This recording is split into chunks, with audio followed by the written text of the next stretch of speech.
पश्चिम बंगाल में 8 तारीख को हुई हिंसा की आग को बीते करीब 2 हफ्ते हो चुके हैं। 8, 11 और 14 अप्रैल को बंगाल को वक्फ कानून की आड़ में हिंसा की आग में झोंक दिया गया। जैसे जैसे दिन बीतते गए पूरी साजिश का खुलासा एक एक कर होता चला गया। हिंसा के बहाने हिंदुओं को टारगेट किया गया, उन्हें पलायन करने के लिए मजबूर कर दिया गया। इतने दिन बीत जाने के बावजूद बंगाल के अंदर, मुर्शिदाबाद के अंदर हिंदू डरा और सहमा हुआ। हिंसा वाले इलाकों की तस्वीरें भयावह हैं, डरा देने वाली है। हिंदुओं में इतना खौफ कि वो अब वहां रहना ही नहीं चाहते। पुश्तैनी घर थे, जो अपनी मेहनत की कमाई के बनाए हुए घर थे, हिंदू अब अपने घरों में नहीं जाना चाहते। वो कह रहे हैं कि राष्ट्रपति शासन लग जाए तब जाकर व्यवस्था बेहतर हो। इधर बीजेपी का दावा है कि बंगाल हिंसा में हिंदुओं के घरों को साजिश के तहत निशाना बनाया गया, मुस्लिमों के घरों को छुआ तक नहीं गया।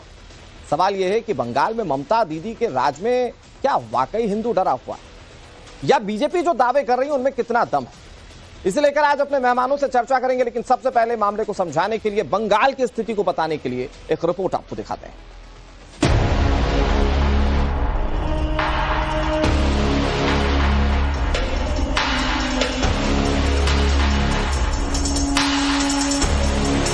जानी है बस, जिंदगी छोड़ के कुछ नहीं याद हम लोग।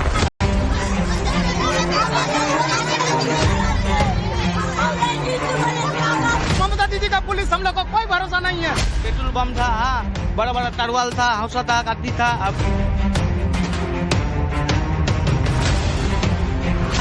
आतंक में है, हम लोग का बहुत डर है।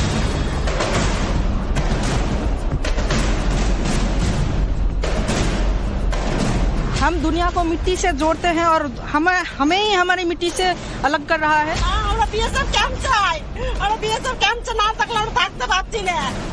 राष्ट्रपति शासन चाय हमरा।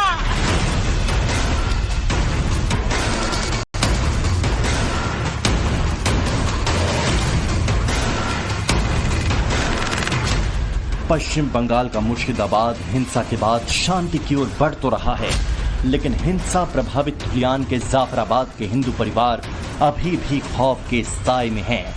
हर कोई यहां बीएसएफ कैंप की मांग कर रहा है ताकि उनके जान माल की हिफाजत हो सके। हम लोगों का जान का कोई कीमत नहीं है। यहाँ पे घर में घुस के मर रहा है, कैसे रहेंगे यहाँ पे? हमारे घर में कोई नहीं है, घर छोड़ के भाग गए सब, अभी आए हैं यहाँ पे। हम कैसे जिएंगे बच्चे कच्चे लेकर?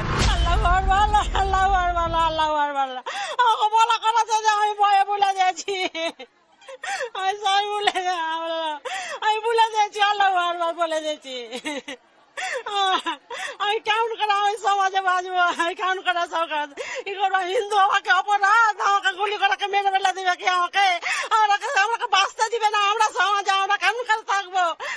बीएसएफ कैंप चाই, बीएसएफ कैंप से ना तक থাকতে পারছি না। রাষ্ট্রপতি শাসন চাই আমরা কেমন করে থাকবো? डिमांड है, यहाँ कैंप चाहिए। हमको कैंप चाहिए, बीएसएफ कैंप। हमारा पुलिस प्रशासन था, ममता दीदी का पुलिस हम लोग को कोई भरोसा नहीं है। इतना घर जल गया, ममता का पुलिस रहता वक्त इतना घर जल गया हम लोग को। उसका जो मंत्री कुणाल घोष है, वो थोड़ा एकदम पूरा मिथ्या बात बोल रहे हैं यहाँ कि यहाँ पर कुछ नहीं है। पूरा मिथ्या बात। कुणाल घोष को यहाँ भेजिए, हम भी घोष है, उस घोष को भेजिए यहाँ। देखिए क्या वो मिथ्या बात कैसे बोल रहे हैं। ये वहाँ पर कलकत्ता के ठंडा घर में बैठ के कैसे मिथ्या बात बोल रहे हैं। यहाँ क्या चल रहा है वो आइए यहाँ देखिए। और कुणाल घोष वहाँ बोल रहे हैं कुछ नहीं हो रहा है, वो मिथ्याबाजी करता है। आप लोगों की क्या डिमांड है? बीएसएफ कैंप यहाँ पर? हाँ, कैंप चाहिए। मुर्शिदाबाद के इन हिंसाग्रस्त इलाकों में बीएसएफ कैंप की डिमांड क्यों हो रही है, वो आप टाइम्स नाउ नवभारत की ग्राउंड रिपोर्ट में सामने आई इन तस्वीरों से समझिए।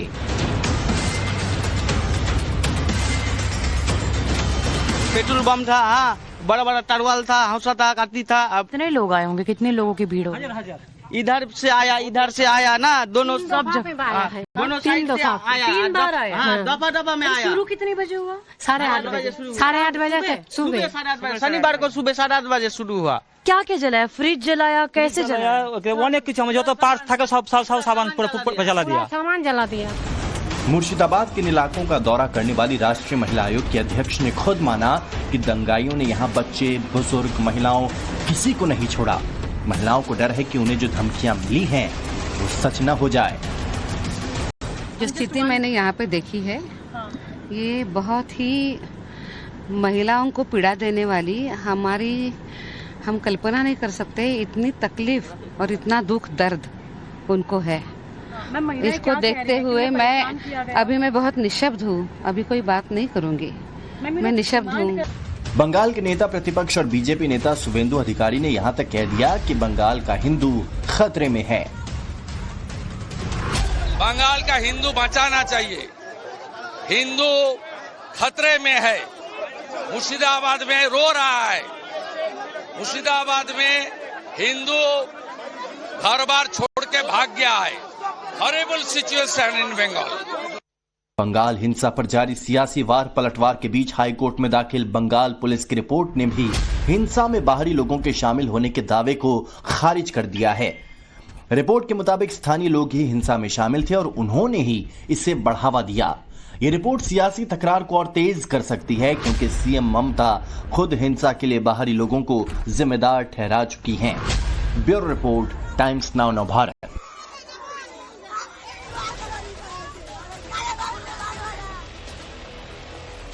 बंगाल के हालात आपने देख लिए और वहां की रहने वाली हिंदू आबादी को आपने सुन लिया, कैसे उन्हें एतबार नहीं है, वहां पर सरकार उनके लिए कोई कदम उठाएगी। सवाल यह है कि हालात यहां तक पहुंच गए कि अब वापस हिंदुओं को पलायन करना पड़ेगा, क्योंकि पूरी दुनिया में ऐसे कई इलाके हैं जहां से हिंदुओं को समय समय पर पलायन करना पड़ा। क्या अब अगला नंबर बंगाल में है हिंदुओं का? इस पर बातचीत करेंगे। कई सारे मेहमान हमारे साथ जुड़ गए। हमारे साथ डॉक्टर शत्रुपा जुड़ गई हैं, जो कि भारतीय जनता पार्टी की प्रवक्ता हैं। हमारे साथ आलोक वत्स जी जुड़ गए, राजनीतिक विश्लेषक हैं। हमारे साथ अमितोष पारिक जी जुड़ गए, वीएचपी के यंग और वाइब्रेंट प्रवक्ता हमारे साथ हैं। हमारे साथ तौसीफ खान जुड़ गए, राजनीतिक विश्लेषक हैं। और सैयद जवाद भाई हमारे साथ जुड़ गए, इस्लामिक मामलों के अच्छे जानकार हैं, राजनीतिक विश्लेषक हैं। सभी मेहमानों का स्वागत। लेकिन सबसे पहले मैं अपने दर्शकों को एक आंकड़ा दिखा देता हूं, कुछ इतिहास के बारे में बताता हूं। इस इतिहास में आप समझिए कि कैसे समय समय पर हिंदुओं को कई इलाकों से पलायन करना पड़ा है। 19वीं सदी से अब तक हिंदू खौफ के साए में कैसे जीने को मजबूर रहा है, ये कुछ आंकड़े आप समझिए। 19वीं सदी में अफगानिस्तान से पलायन करना पड़ा था हिंदुओं को, और एक आंकड़ा मैं और इसमें जोड़ देता हूं। अफगानिस्तान में 70 लाख की आबादी हिंदुओं की हुआ करती थी, जो आज के समय में नीलबटा सन्नाटा हो गई। 1905 में पूर्वी बंगाल से हिंदुओं को पलायन करना पड़ा था, यह भी इतिहास कहता है। इतिहास यह भी बताता है कि 1947 में जब भारत और पाकिस्तान अलग हुए थे, तो पाकिस्तान के पंजाब और सिंध प्रांत से हिंदुओं को पलायन करना पड़ा था। 1971 में बांग्लादेश जब अलग होकर एक नया देश बना था, वहां पर भी हिंदुओं की स्वीकृति नहीं थी, वहां से भी हिंदुओं को भागना पड़ा। 1990 में कश्मीरी पंडितों के साथ क्या हुआ ये तो बताने की जरूरत ही नहीं, यहां से भी जबरदस्त तरीके से कश्मीरी पंडितों को पलायन करना पड़ा। सवाल यह कि क्या 2025 में ऐसा पश्चिम बंगाल में और खासतौर पर मुर्शिदाबाद में होने वाला है? क्या वहां से हिंदुओं को टाटा बाय बाय कहने के लिए उन्हें टारगेटेड कर हिंसा की जा रही है? क्योंकि जो हिंसा हुई वक्फ बिल के नाम पर या वक्फ कानून के नाम पर, उसमें सिर्फ हिंदुओं के घरों को निशाना बनाया गया ताकि वो वहां से चले जाए। इधर बंगाल हिंसा के बाद उत्तर प्रदेश के मुख्यमंत्री योगी आदित्यनाथ का बयान फिर से सुर्खियों में है, जिसमें उन्होंने मुस्लिम बहुसंख्यकों के बीच हिंदुओं की असुरक्षा का हवाला दिया था। सुनिए। 100 हिंदू परिवारों के बीच में 100 हिंदू परिवारों के बीच में एक मुस्लिम परिवार सबसे सुरक्षित रहता है। उसको इसके पर्व और त्योहारों को, उसको अपने सभी मजहबी कर्मों को करने के लिए, या जिस मत और मजहब या संप्रदाय या सेक्ट का अनुयायी होगा, उसको उस परंपरा के अनुसार अपने सारे धार्मिक मान्यताओं या उपासना विधि को पूरी स्वतंत्रता होती है। लेकिन मैं कहता हूं 100 परिवारों के बीच में, एक हिंदू की बात तो दूर करिए, 100 मुस्लिम परिवारों के बीच में 50 हिंदू सुरक्षित रह सकता है क्या? नहीं रह सकता। अब बांग्लादेश आपके सामने उदाहरण है, इससे पहले पाकिस्तान उदाहरण था, अफगानिस्तान में क्या हुआ था। उत्तर प्रदेश के मुख्यमंत्री बड़ा ओहदा रखते हैं, लेकिन वो क्या कह रहे हैं आपने सुना? वो कह रहे हैं कि 100 के बीच में एक हिंदू छोड़ दीजिए, मतलब 100 मुस्लिमों के बीच में एक हिंदू छोड़ दीजिए, 100 मुस्लिमों के बीच में 50 हिंदू परिवार नहीं रह सकते। तो क्या यही मुर्शिदाबाद में करने की कोशिश की जा रही है? मेरे साथ कई सारे काबिल मेहमान जुड़े हुए हैं। तौसीफ भाई, आप ही से शुरुआत करते हैं। तो क्या मुर्शिदाबाद से भी हिंदुओं की भगाने की तैयारी हो गई है क्या? जो अफगानिस्तान में हुआ, जो बांग्लादेश में हुआ, जो कश्मीर में हुआ, ये कोशिश अब मुर्शिदाबाद के लिए है क्या? देखिए, बीजेपी कहती है कि हिंदू खतरे में है, मुझे वोट दो। अब लोगों के सामने साबित करने के लिए उन्हें तो झूठ और प्रोपेगेंडा चलाना पड़ेगा, साजिशें करने पड़ेंगी, हिंदुओं के घर को जला के बंगाल में जो बीएसएफ कैंप की मांग कर रहे हैं, जो हिंदू घर छोड़कर चले गए, जो कई दिनों से शेल्टर में रह रहे थे, ये बीजेपी के प्रोपेगेंडा का हिस्सा है, आप ये कह रहे हैं? देखिए, बीजेपी कहती है मुझे वोट दो, मुझे वोट दो, हिंदू खतरे में। यही तो पॉलिटिक्स है ना उसका। अरे अभी आपने इंटरव्यू दिखाया, तो आपकी पॉलिटिक्स क्या है सर? हिंदुओं को भगा दें, सारे वोट कंसोलिडेट हो जाए मुस्लिमों के और आपको पड़ जाए।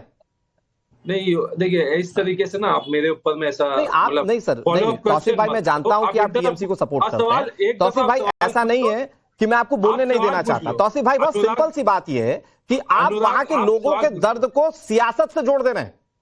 मैं ये कहना चाह रहा हूं या ये सवाल जानना चाहता हूं आपसे, तो क्या अब अगला नंबर मुर्शिदाबाद का है या अगला नंबर बंगाल का है जहां से हिंदुओं को पलायन करना होगा? आप लोगों पर बात कीजिए ना सर।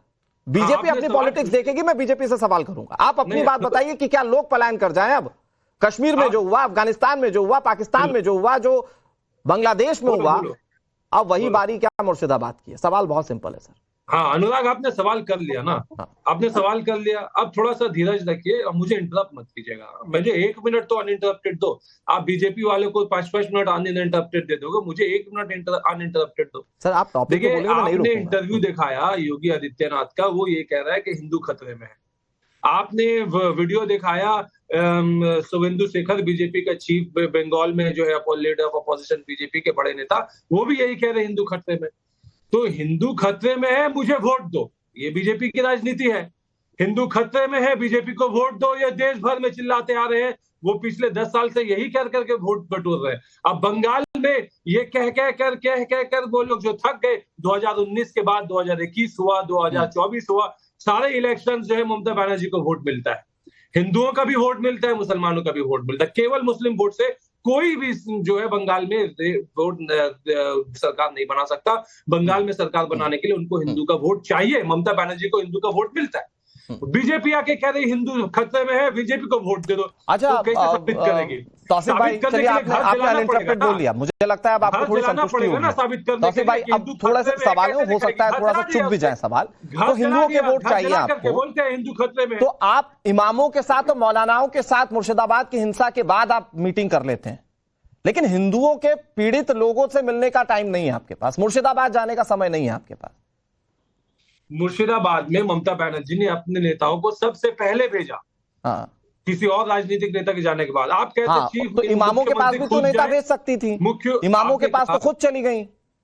आपने कहा नहीं, मुख्यमंत्री बड़े बिजी शेड्यूल से निकलकर चली गई इमामों के पास। खराब हो गया। मुर्शिदाबाद में जो बेचारे मार खा रहे हैं, उनके पास मुख्यमंत्री के पास जाने का समय नहीं। जियोग्राफी खराब हो गया। कलकत्ता और मुर्शिदाबाद में 8 घंटा का रास्ता है वो।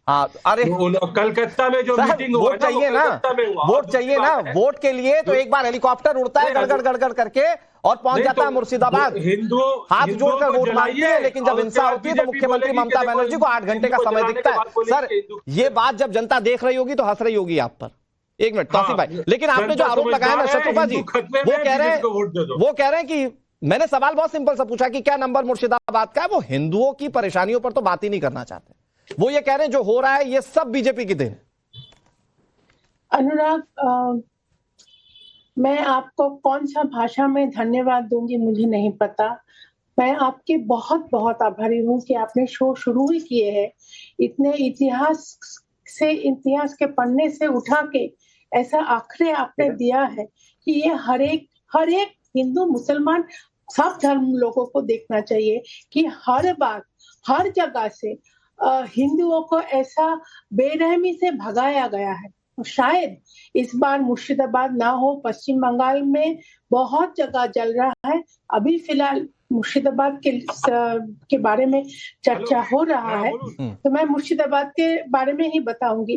तौसीफ भले ही कहे कि बीजेपी इसमें राजनीति कर रहा है, बीजेपी को इसमें वोट दिख रहा है, लेकिन हर एक चैनल का मीडिया, नेशनल मीडिया पश्चिम बंगाल में है और इतने प्रेजेंस है नेशनल मीडिया का कि ममता बनर्जी, आप इंडोर स्टेडियम के बारे में बोल रहे थे, जब वो इमाम लोगों से मिल रहे थे, उनको इतना चिढ़ावा है, इतना गुस्सा है नेशनल मीडिया से कि नेशनल मीडिया में क्यों ऐसा दिखा रहा है। देखिए, आप लोग सब ऐसा जल रहा है, आप जो फुटेज दिखा रहे हैं, ये मैंने शत्रुपा मैम, सबसे बुरी बात क्या है इस पूरी चर्चा में अब तक? तौसीफ भाई टीएमसी को सपोर्ट करते हैं, जो लोग ममता बनर्जी को सपोर्ट करते हैं वो ये मानने के लिए तैयार नहीं कि हिंदू पीड़ित है। वो ये कह रहे हैं कि जो हो रहा है बीजेपी कर रही है, वो ये कह रहे हैं कि नहीं साहब वो उन लोगों में गुस्सा था क्योंकि वक्फ कानून आ गया। ये सारी बातों को आधार बनाकर एक शील्ड क्रिएट की जा रही है ताकि एक वर्ग विशेष को बचाया जा सके। अनुराग, इसलिए मैंने मेरा वक्तव्य मैंने शुरू किया आपको धन्यवाद देके। देखिए, ये वक्फ के बारे में, वक्फ का जो शील्ड दिखा रहा है, वक्फ अगर होता तो ये जो हिंदू लोग यहाँ पे, ये जो गांव में, जो शहर में जो है, वो लोग क्या वक्फ के प्रॉपर्टी में थे? और ये तो ममता बनर्जी तो बार बार ये कह गया मुसलमानों को ईद के सभा में खड़े होके जे जाओ आप लोग एजिटेशन करो और दुनिया भर लोगों को बोल दो कि ममता बनर्जी खुद मुसलमानों के पास खड़ी है। जैसे आपको याद होगा दीवार में शशि कपूर ने कहा था मेरे पास माँ है, और मुसलमानों अभी कहते हैं कि मेरे पास फूफी है। ऐसा उन्होंने बहुत बार स्टेटमेंट दिया। मतलब आप ये कह रही हैं कि ममता बनर्जी खुद उकसा रही थी मुस्लिमों को? एकदम, शी इज सिंगुलरली रिस्पॉन्सिबल। ये जो अभी पश्चिम बंगाल जल रहा है, ये एक ही जन इसका जिम्मेदार है, वो है ममता बनर्जी। लेकिन इसमें सबसे इंटरेस्टिंग पॉइंट ये है मैम कि वक्फ कानून, संशोधित वक्फ कानून जब कानून की शक्ल ले लेता है तो लोग कहते हैं कि वक्फ को लेकर लोगों में गुस्सा था, इसलिए लोग सड़कों पर उतर आए। मैं दूसरे मेहमानों के पास जाऊं, एक रिपोर्ट आज देश को देखना बहुत जरूरी है। उस रिपोर्ट में आप ये देखेंगे कि कैसे हिंदू घरों को चिन्हित करते हुए बाकायदा उस पर हमला किया गया। जरा ये रिपोर्ट आप देखिए, मुर्शिदाबाद की ग्राउंड रिपोर्ट है। मुर्शिदाबाद के धुलियान में जो हिंसा हुई, क्या वो हिंसा प्रायोजित थी? क्या वो हिंसा पूरे तरीके से सोची समझी साजिश के तहत किया गया था? क्या एक विशेष वर्ग को टारगेट किया गया था और उस टारगेट करने के लिए बकायदा जो है वो पहले रेखी की गई थी, निशानियां बनाई गई थी और फिर टारगेट किया गया था? ये सवाल इसलिए उठ रहे हैं क्योंकि जो चीजें देखने को मिल रही हैं, जो रिपोर्ट्स सामने आ रहे हैं, जो लोग बता रहे हैं, वो काफी हैरान करने वाले हैं। धुलियान में हम मौजूद हैं। धुलियान का ये घोषपाड़ा है, घोष मोहल्ला है। यहाँ पे अगर आप देखेंगे तो घर के बाहर जो है वो आपको ये इंक जैसे निशान नजर आएंगे। ये देखिए, यहाँ पे तमाम जो घर हैं इनके पास आपको इसी तरीके से देखिए जो इंक है वो नजर आएंगे। और ये इंक आखिर क्यों डाले गए हैं, ये एक बड़ा सवाल है। इधर भी देखिए, सामने भी आपको इंक नजर आएगा। दूसरी तरफ यहाँ भी जो है वो इंक डाला हुआ है। इस इंक के पीछे का राज क्या है, ये पुलिस जो है उसको जांच करनी चाहिए। कि इंक डालने का मतलब, दर्शकों मैं बताता हूं आपको थोड़ा आसान शब्दों में, इंक डालने का मतलब यह है कि प्लानिंग हुई, बताया गया कि किन घरों को छोड़ना है, किन घरों पर हमला करना है। तो सैयद जवाद भाई, ये वक्फ को लेकर तो हमला नहीं हो सकता, मैं सीधा इसे हमला ही कहता हूं। तो वक्फ को लेकर तो हमला नहीं हो सकता, ये तो बाकायदा प्लान किया गया, बस मौके का इंतजार था कि हमें मौका मिले तो हम हमला कर दें। तो कोशिश तो यही है कि हमारी संख्या यहां ज्यादा है, हम यहां इनको रहने नहीं देंगे। जी बहुत बहुत धन्यवाद आपको और आपके सभी दर्शकों को। मेरा जय हिंद, जय संविधान। देखिए क्या है, जहां जहां भारतीय जनता पार्टी विपक्ष में होती है वहां वहां पुराना उनका राग आलापना चालू होता है कि हिंदू खतरे में है। और आज शुभेंदु अधिकारी कह रहे हैं कि हिंदू खतरे में है। जब वो टीएमसी में थे और नए नए भारतीय जनता पार्टी में आए हैं, उनके ऊपर जब करप्शन के आरोप लगे तब हिंदू खतरे में नहीं था। जब तक वो टीएमसी के साथ रहे और टीएमसी को सेवाएं देते रहे, कांग्रेस के साथ रहे, तब तक हिंदू खतरे में नहीं था। जैसे ही भारतीय जनता पार्टी में आ गए, हिंदुओं को खतरे में ढाल। तो मतलब और कौन कौन से आरोप लगाए, बेहतर तरीके से समझता हूं सैयद जवाद भाई। तो करप्शन के आरोप है तो मतलब नेता विपक्ष शुभेंदु अधिकारी कुछ बोले ही ना। अरे रुक जाइए, जब वो, अरे भाई अब थोड़ी ना, अब तो भाजपा में आ गए। भाजपा तो मैं कह रहा हूं टू द पॉइंट बात करते हैं ना सर। आपको भी, अरे मैं टू द पॉइंट ही बात कर रहा हूं। अरे आप राजनीतिक तौर पर समझा रहे हैं, मैं तो ये जानना चाह रहा हूं। तो मतलब संख्या ज्यादा हो जाएगी तो वक्फ जैसे मुद्दे को आड़ बनाकर यहां से लोगों को भगाने की कोशिश की जाएगी। मेरा सवाल ये है सर, शुभेंदु अधिकारी क्या कर रहे हैं, बीजेपी क्या कर रही है, वो छोड़ दीजिए। संख्या ज्यादा होगी तो भगा दोगे क्या? नहीं, देखिए कहीं पर, देखिए ये सारे आरोप भारतीय जनता पार्टी जानबूझ करके लगाती है अपने वोट बैंक के लिए। आप यहीं आ जाइए, जब बरेली के अंदर एक हादसा था और आप ही के चैनल ने चलाई थी कि यहाँ के भाजपा की सरकार होते हुए हिंदू खतरे में है, उत्तर प्रदेश में भी हिंदू खतरे में है, गुजरात में भी हिंदू खतरे में है, उसके बाद मध्य प्रदेश में। ये राजनीतिक आरोपों से ऊपर उठकर आज देश में जो गंगा जमुनी तहजीब की बात की जाती है, आज उस पर बात करते हैं ना सैयद जवाद भाई। बीजेपी जवाब देगी, तौसीफ भाई बैठे हुए राजनीतिक विश्लेषक हैं, लेकिन फिर भी वो टीएमसी को सपोर्ट करते हैं। मैं कहता हूं उनके पास फिर भी छूट है। सर मुझे आज आप देश के हालातों पर बताइए, संख्या ज्यादा होगी तो भगा दोगे क्या? जो कश्मीर में किया वो करोगे क्या? जो अफगानिस्तान में हुआ, जो बांग्लादेश में हुआ, जो पाकिस्तान में हुआ, ये करोगे क्या?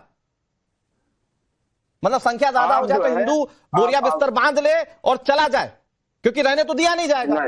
वक्फ जैसा कोई कानून आएगा, या अभी जो केंद्र सरकार ने एक वीडियो डाला था, बीजेपी ने एक वीडियो डाला कि यूसीसी इज लोडिंग, इस तरह की जब तैयारियां हो जाएंगी तो आप भगा दोगे सर। तो बोरिया बिस्तर बांध ले, मतलब जहां संख्या ज्यादा है वहां से बोरिया बिस्तर बांध ले हिंदू। अनुराग भाई, आप सवाल करिए, भाषण मत दीजिए। आप राजनेता ना बनिए, आप पत्रकार बनिए ना सर। ऐसा है ना, मैं तो सीधा सवाल पूछ रहा हूं आपसे। भाषण आपको लगता है, क्योंकि बात जब सच होती है तो कड़वी लग जाती, जैसी आपको भाषण लग गई। मैं तो इतिहास के साथ बता रहा हूं ना, आप जवाब दीजिए। तो बोरिया बिस्तर बांध ले जहां संख्या ज्यादा हो गई है। अरे 2 मिनट होल्ड करेंगे, जवाब ही दे रहा हूं। आप लोग क्या हो जाता है? जल्दी जवाब दीजिए ना सैयद जवाद भाई, मेरे भाषणों से ज्यादा अपने जवाब पर फोकस कीजिए। हाँ, जिस वक्त पिछले विधानसभा चुनाव हो रहे थे, यही सेम नैरेटिव रखा गया था। पिछले आप विधानसभा के चुनाव उठा लिए, हिंसा हो रही थी, तमाम हिंदू खतरे में आ गए थे। ये जवाब में फिर भाषण लगेगा आपको, मैं टोक दूंगा। अरे हिंदू पलायन कर रहा है सर, कुछ बोलिए, पलायन पर बोलिए। राजनीतिक नैरेटिव उनका है, जनता जवाब दे देगी। पिछली बार हार गए चुनाव। मुझे बताइए कि हिंदू पलायन कर रहा है, इस पर क्या सोच रहे हैं आप? संख्या ज्यादा तो बोरिया बिस्तर बांध दे, मतलब हिंदू। जवाब दीजिए। बिल्कुल भी ऐसा नहीं है। हिंसा कहीं पर भी होती है, निंदनीय घटनाएं हैं, उसका हम कंडेम करते हैं और ममता बनर्जी सरकार से सवाल पूछे जाएंगे, कोई इस पे कहना नहीं, कोई इस नहीं। लेकिन ये नजीर जो नैरेटिव भारतीय जनता पार्टी ने चलाने की कोशिश करी है मीडिया के अंदर, तो बस एक लाइन में जवाब दीजिए सैयद जवाद भाई। तो ये मतलब जो पीड़ित आप बीती बता रही है, बीजेपी के प्रोपोगेंडा का हिस्सा है, मतलब बीजेपी ने प्लान करके रख दिया इन लोगों को। ये लोग जो बैग लेके जा रहे हैं, ये लोग, इस चीज को नहीं कह रहा, लेकिन इस तरीके से भारतीय जनता पार्टी मतलब अपने डिफेंस में बीजेपी को या पॉलिटिकल एक शील्ड बनाकर खड़ी कर देंगे। ठीक है सैयद जवाद भाई। अनुराग 10 सेकंड आप बोलने नहीं दे रहे मुझे बोलने। सैयद जवाद भाई, चिल्लाने से कुछ नहीं होगा। मेरी टीम के पास आपका फेडर है, चिल्लाने से कुछ नहीं होगा। सवाल का जवाब देंगे तो चलने देगी आवाज हमारी टीम। सवाल का जवाब ही दे रहे हैं, जल्दी दीजिए ना सर। आप तो जो बोरिया बिस्तर बांध के जा रहे हैं उनको राजनीतिक एजेंडे के तहत बता रहे हैं। हाँ है, राजनीति तो है। पिछले विधानसभा भी हमने, ठीक है अमितोष भाई, ये राजनीतिक एजेंडे के तहत लोग घर छोड़कर जा रहे हैं। मतलब इतिहास जहां पर हिंदुओं पर अत्याचार हुआ वो बेचारे भगाए गए, लेकिन ये सब जो हो रहा है वो राजनीतिक एजेंडे। अनुराग जी, अरे सैयद जवाद सुनिए। ठीक है, 1-on-1 रख लीजिए सर दोनों। हाँ, देखिए एक लिस्ट मैं आपको बताता हूं जो सैयद जवाद और इनके जैसे सेक्युलर लोगों को समझ में आने लगेगी और पता चलेगा एजेंडा क्या है। वहां टारगेटेड हिंदुओं के ऊपर में ये बोल नहीं पा रहे, लेकिन ममता बनर्जी अपील कर देती है कि बीजेपी आरएसएस का हाथ है और 270 लोग अरेस्ट होते हैं और 60 एफआईआर होती है और एक जना बीजेपी आरएसएस का नहीं आता, लेकिन वो वहां कंक्लूजन हो जाता है। इनके लिए ये एजेंडा है और भागते हुए और पलायन करते हुए हिंदू इनके लिए प्रोपोगेंडा है। ये इनका सेक्युलरिज्म है। अब मैं एक लिस्ट बताता हूं, बताइएगा सैयद जवाद। मुरादाबाद दंगे मास्टरमाइंड शहीम अहमद खान, दिल्ली दंगे शर्जिल इमान, जहांगीरपुरी दंगे ताहिर हुसैन, संभल दंगे शारिक साठिया, नागपुर दंगे फाहिम खान, संभल 1948 मोहम्मद अरथर खान, 2 नवंबर 1990 नारे तकबीर के नारे लगाते हैं करौली के अंदर में काउंसिलर आया मतलूब अहमद। ये वो लोग थे जो मास्टरमाइंड थे दंगों के, लेकिन सैयद जमात और इनके लिए बीजेपी आरएसएस हिंदू खुद पलायन हो रहा है और प्रोपोगेंडा और टारगेट बन रहा है, क्योंकि चुनाव है। वहां पे ममता बनर्जी के लोग कहते हैं कि एक एक जने की आंख निकाल दी जाएगी वक्फ के ऊपर में। वक्फ तो कभी विचार था ही नहीं अनुराग जी, वक्फ कभी सेक्युलरिज्म का पार्ट था ही नहीं। वक्फ कभी भी इस देश के अंदर में पुकार थी नहीं, लेकिन इनके लिए सेक्युलरिज्म है क्योंकि हिंदू पलायन करता है। इनके लिए सेक्युलरिज्म है 6 महीने की बच्ची को आग में फेंक दिया जाता है। नहीं, लेकिन अमितोष भाई तो फिर मतलब ये जो आप आंकड़े दिखा रहे हैं, एक मिनट सैयद जवाद भाई, एक मिनट, तो आप आंकड़े दिखा रहे तो इसका मतलब ये कि हिंदू अपना बोरिया बिस्तर बांध ले अगर दूसरे पक्ष की संख्या ज्यादा होगी। ये बांग्लादेश में क्या हुआ, 6 साल के अंदर अंदर में जब सेक्युलर इस्लाम हो गया, हिंदू पलायन कर गया, 1% रह गया। आज भारत के अंदर में बंगाल के 2 मैं आपको डिस्ट्रिक्ट बताता हूं, साउथ 24 और नॉर्थ 24, 16 ब्लॉक में हिंदू खत्म हो गया। भारत के 11 राज्यों में हिंदू माइनॉरिटी में आ गया, लेकिन इनको क्या पड़ी है सेक्युलरिज्म की। ये कौन से लोग? नहीं, और मेवाड़ हम कैसे भूल जाएंगे, मेवात हम कैसे भूल जाएंगे। मेवात में तो भैया सिर्फ एक जुलूस निकल रहा था हिंदुओं का, तो उस पर पथराव हो गया था। वो खबर हम वो तस्वीर कैसे भूल जाएंगे। मैं आ रहा हूं शत्रुपा जी, आ रहा हूं आलोक वत्स जी, मैं आ रहा हूं आपके पास, लेकिन एक और एलिमेंट अपने दर्शकों को दिखाते हैं। पश्चिम बंगाल के नेता विपक्ष और बीजेपी नेता शुभेंदु अधिकारी लगातार कह रहे हैं कि बंगाल में हिंदू सुरक्षित नहीं। बांग्लादेश बॉर्डर वाले जिलों में तो हिंदू आबादी घटती जा रही है, बंगाल के हिंदुओं को बचाना चाहिए, ये शुभेंदु अधिकारी कह रहे हैं। वो कह रहे हैं टारगेट कर हिंदुओं के घरों पर हमले किए जा रहे हैं। बॉर्डर वाले जिलों में हिंदू आबादी कम हो गई है, बॉर्डर वाले जिलों में भयावह स्थिति है। शुभेंदु अधिकारी को सुनिए कि वो कैसे कम होती हिंदुओं की संख्या पर कह रहे हैं। घर हिंदू है, सब टारगेट करके 20 घर तो खत्म कर दिया। जहाँ 400 घर है, 30 घर हिंदू है, खत्म कर दिया। कैसे रहेगा? सेंट्रल पोस्ट तो बहुत दिन नहीं रहेगा, तो कोर्ट का ऑर्डर में कुछ दिन है और भी कुछ दिन रह सकता है, वो कोर्ट का मर्जी। लेकिन ये लोग परमानेंट कैसे रहेगा? बंगाल में तो बॉर्डर डिस्ट्रिक्ट में हिंदू आबादी खाली करने का काम चल रहा है। 8-9,000 विलेजेस, वह शंख नहीं बज रहा है, हिंदू जीरो कर दिया है। जो बॉर्डर 9 डिस्ट्रिक्ट है, it's a horrible situation. Please go there and visit. TMC कह रही है कि जो गवर्नर, उसको छोड़िए, वो तो राइट्स उन्होंने कराया। जहां आलोक वत्स जी हमारे साथ है, राजनीतिक विश्लेषक है। आलोक सर, ये तो बड़ा भयावह है कि खुद नेता विपक्ष ये कह रहे हैं कि बॉर्डर वाले इलाकों में हिंदुओं की संख्या कम होती जा रही है, और एक बड़ी बात उन्होंने कही कि जहां 400 घर है, सिर्फ 20 घर को चिन्हित करके हमला किया गया। मतलब ये तो वही कोशिश है ना कि हम नहीं रहने देंगे, मौका आएगा तो भगा देंगे। देखिए अनुराग जी, आज से कुछ महीने पहले इंडिया डेली लाइव ने एक स्टिंग ऑपरेशन किया था बॉर्डर के ऊपर, और उसमें बिल्कुल सुनिश्चित कर दिया था कि किस तरीके से बॉर्डर से पार यहाँ पर लोगों को लाया जाता है और उनको यहाँ पर सारी मान्यताएं उनको यहाँ प्रदान की जाती है, उनको यहाँ का नागरिक बना दिया जाता है। और अभी जितनी भी रिपोर्टें आई हैं उसमें कहीं भी बीजेपी का कोई भी कार्यकर्ता या कोई भी आरएसएस का वर्कर नहीं पकड़ा गया है। और जिस तरीके से ये महिलाएं रो रही हैं, आपके चैनल पे और भी चैनलों पे देखा है मैंने, भारत में ही अगर हिंदुओं को भागना पड़े तो इससे शर्मनाक और क्या हो सकता है? मतलब हम अपनी देश में मेजॉरिटी में रहते हुए भी सुरक्षित नहीं रह रहे हैं, और टीएमसी के नेता इस पर बयान दे रहे हैं कि ये करवाया गया है। किसने करवाया है? अगर करवाया है आरएसएस बीजेपी के लोगों ने, तो उनको पकड़ के जेल के अंदर फंसिए, कौन रोक रहा है आपको? लेकिन अभी तक एक भी व्यक्ति नहीं पकड़ा गया है। ये वहां पर तुष्टीकरण के साथ साथ अब ये मारने और भगाने की साजिश चल रही है। इतनी शर्मनाक। आपने अभी कोट किया अफगानिस्तान, पाकिस्तान, कश्मीर, बांग्लादेश, ये तो हम मानते हैं कि यहाँ पर उनकी मेजॉरिटी थी, लेकिन भारत के अंदर हमें भागना पड़े, हमारे महिलाओं की अस्मत लूटी जाए।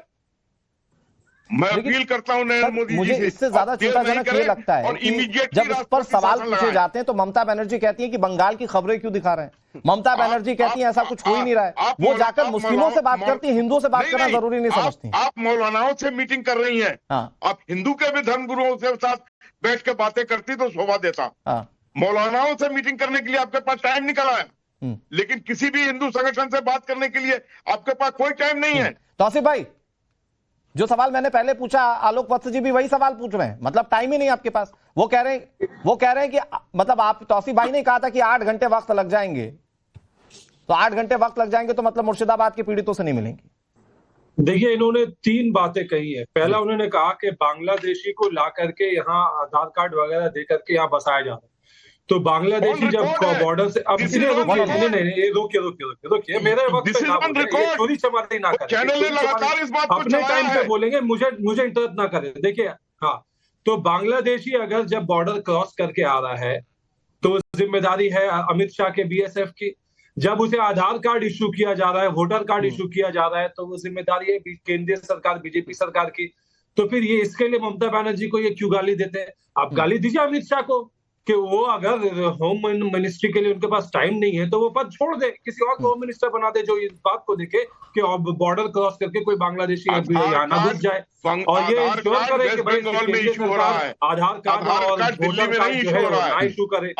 दूसरी बात, देखिए, इंटरप्ट मत करिए। आप बोल रहे थे तो मैंने इंटरप्ट नहीं किया, आप बोल रहे थे तो मैंने इंटरप्ट नहीं किया, आप इंटरप्ट ना करें। दूसरी बात, इन्होंने बोला कि आरएसएस वर्कर जो है अरेस्ट नहीं हुए। किस आधार पे कह रहे? 250 लोगों को अरेस्ट किया गया। वो आरएसएस के हैं, अरेस्ट किया 292 जो मतलब आप कंक्लूजन निकाल के बैठ गए कि वो भाजपा के लोग हैं, लेकिन आप ये नहीं समझ पा रहे कि जो हिंदू से पलायन कर रहे हैं वो भी भारतीय जनता पार्टी का नहीं है, वो आरएसएस। मैं नहीं बोल रहा था, कोई भी वर्कर नहीं जब ये बोल रहा था तो मेरी तरफ उसका नहीं नाम बोल रहा था। प्रदर्शित कीजिए। इनको मिर्ची क्यों लग रही है? बताइए कौन है उछल क्यों रहे भाई? वर्कर? कुर्सी से उछल क्यों रहे? मिर्ची क्यों लग रही है पिछवाड़े में? वहाँ के लोग समझ में नहीं आता, तब सेक्युलरिज्म जग जाता है। ठीक है, ओके अमितोष भाई, आलोक जी सर एक मिनट, एक सवाल है, तौसीफ भाई एक सवाल है, उसके बाद में बीजेपी के पास जाऊंगा। तौसीफ भाई एक सवाल है, आप कह रहे हैं कि इन्फिल्ट्रेशन हो रहा है, घुसपैठ हो रही है, केंद्र सरकार काम करे, मैं कहूंगा शत्रुपा जी इस पर जवाब देते हैं। ठीक है sir, subject to home affairs वो देख लें, लेकिन आप भी तो कभी इन्फिल्ट्रेटर्स पर बोलेंगे ना सर, घुसपैठियों को लेकर बोलेंगे। मुझे याद है अच्छे से, अभी वो क्लिप भी वायरल हो रही थी जिसमें ममता बनर्जी रो दी थी संसद के अंदर कि हमारे बंगाल के अंदर घुसपैठ हो रही है। अब क्यों नहीं बोलती वो? वोट चाहिए, वोट चाहिए, आधार कार्ड बनवा के करवा रही है तो क्यों बोलेंगे? आधार कार्ड बनवा के, वोटर आईडी बनवा कर वोट चाहिए सर आपको। अरे देखिए, जब जल्दी ये से लोग बोल रहे थे, हाँ। अच्छा हाँ हो गया ना आपका सवाल, देखिए इंटरप्ट ना करिए, बड़ा गलत आप करते हैं। बीजेपी वाले बोलते हैं मैं नहीं इंटरप्ट करता, और मैं जब बोलता हूं तो बीजेपी वाले इंटरप्ट बोलने दिया करते हैं। सर अब जो है ना तो ममता बनर्जी उस वक्त बीएसएफ को कंट्रोल कर रही थी, और ना ही ममता बनर्जी आज के दिन बीएसएफ को कंट्रोल करती हैं। जो बीएसएफ को कंट्रोल करता है, जिसकी जिम्मेदारी, एक बयान बताइए मुझे, ममता बनर्जी का एक बयान बताइए जिसमें वो विधानसभा में खड़े होकर बोले कि इन्फिल्ट्रेटर्स पर कार्रवाई हो। दूसरी बात है कि आरएसएस, हाँ ठीक है शत्रुपा जी 10 सेकंड में, आप आधार कार्ड इशू करते हैं, घुसपैठिया के बारे में आज हम बात नहीं करेंगे। अब मैं सिर्फ एक लाइन कह देती हूँ कि घुसपैठिया अभी बॉर्डर का जो थियरी ममता बनर्जी ने लगाया था, वो खुद ममता बनर्जी का पुलिस ने पूरा का पूरा झूठा साबित कर दिया। तो इसलिए आज घुसपैठियों के बारे में मैं नहीं बात करूंगी। दूसरा एक शो कीजिए, मैं एकदम डिटेल में आपको ठीक है मैम, बहुत शुक्रिया, वक्त इतनी इजाजत दे रहा है मैम। बंगाल के हालात इस चर्चा से भी दर्शक बहुत आसानी से समझ सकते हैं, लेकिन फिर बहुत छोटा सा सवाल यही है जो मैंने बार बार पूछा, जो जवाब नहीं दे पाया, जो